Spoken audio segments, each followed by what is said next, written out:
Lots of indicators there are, and every trader, depends on the strategy he has, different types of indicators possible using. And some also use new indicators and just rely on price action.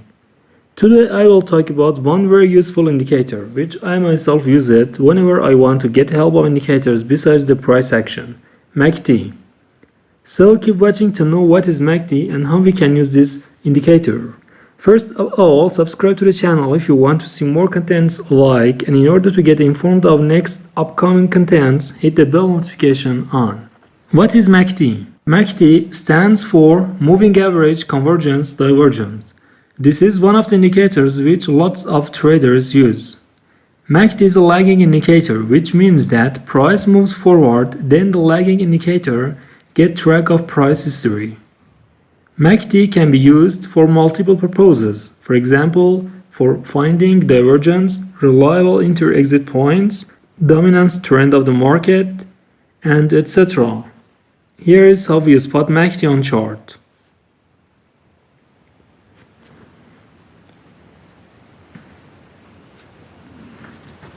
Three features there are which we should consider: the histogram, MACD line, and signal line. Histogram is the difference between MACD line and signal line. If the MACD line is above the signal line, then the histogram will be above the zero value and becomes green. And however, the distance between these two lines gets longer, histogram bars will get longer.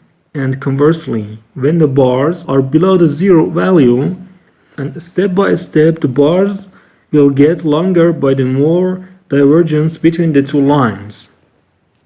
When MACD and signal lines get closer and converge, the lengths of the bars will be smaller and smaller till they reach zero or cross over that. MACD line is the difference between the 26-period exponential moving average and 12-period EMA, or exponential moving average, which here has been specified by blue color. The next and last feature of MACD is signal line with a 9-period of EMA, this orange line, as you can see. The source of all EMAs here is close. Now, what is more important here and what we should pay attention to? The most important features of MACD are these two lines, MACD and signal lines. Different scenarios there are that we will talk about them all. First, what is the story of convergence divergence? You may ask, so till now we have learned that there are lines, histogram, EMAs, and how this convergence and divergence relates to MACD. The answer is very easy. Assume the two MACD and signal lines. Whenever they are getting closer, we have convergence, and on the opposite side, by getting far from each other, divergence occurs. Four scenarios for the two MACD and signal lines we have. The scenario number 1.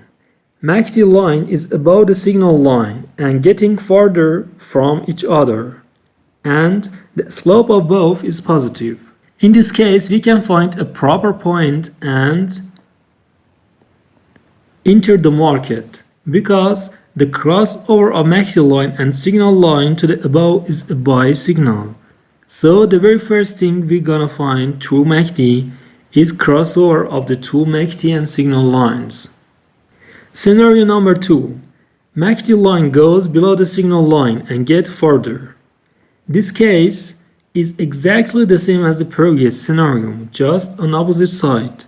In this case, we go for sell position. Scenario number 3. MACD line goes below signal line and both lines get closer to each other. In this case, market consolidates. So when this scenario happens, it's better not to take any position till the market finds its direction. Scenario number 4. And the last one, MACD line goes above the signal line and get closer. Despite the fact that when the MACD line goes cross over the signal line, it's time to buy, but not this time, because as a previous scenario, again the market consolidates and there is no certain trend or direction for the market. For scenario number 1, if the crossover is above or near the zero, therefore the validity of the buy signal will increase. And on the other hand, for scenario number 2, if the crossover happens near or below the zero, then validity of sell position will increase.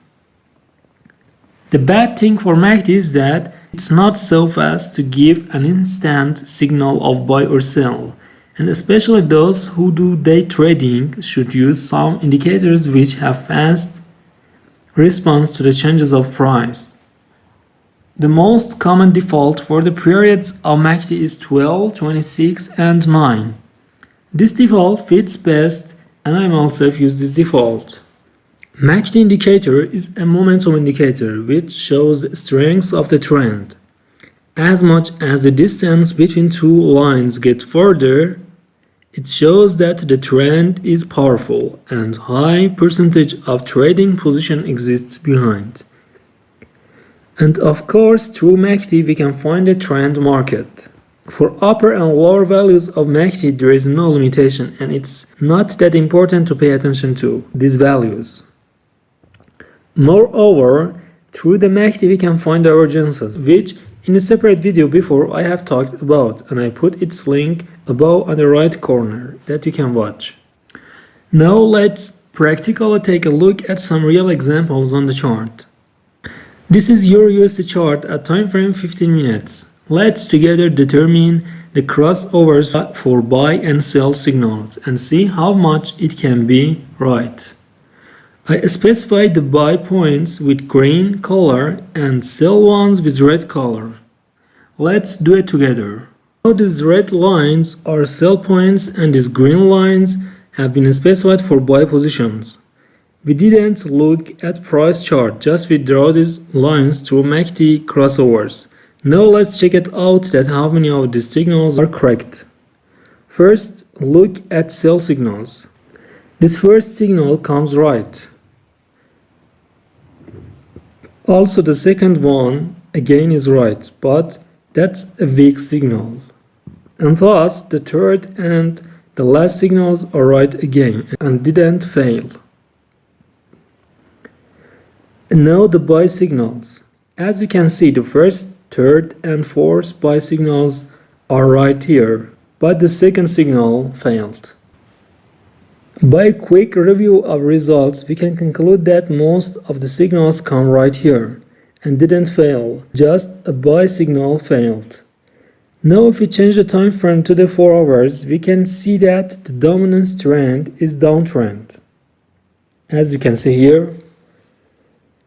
So it would be better that we take the positions which are in the same direction as the high time frame dominance trend.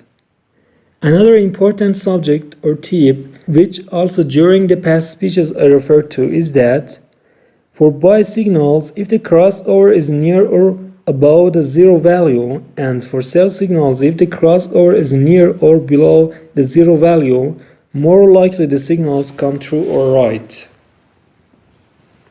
Thank you very much for watching. If just you have learned one thing from the video, please subscribe to the channel and hit the like and comment down your ideas about the video. Have good trades. See you in the next video.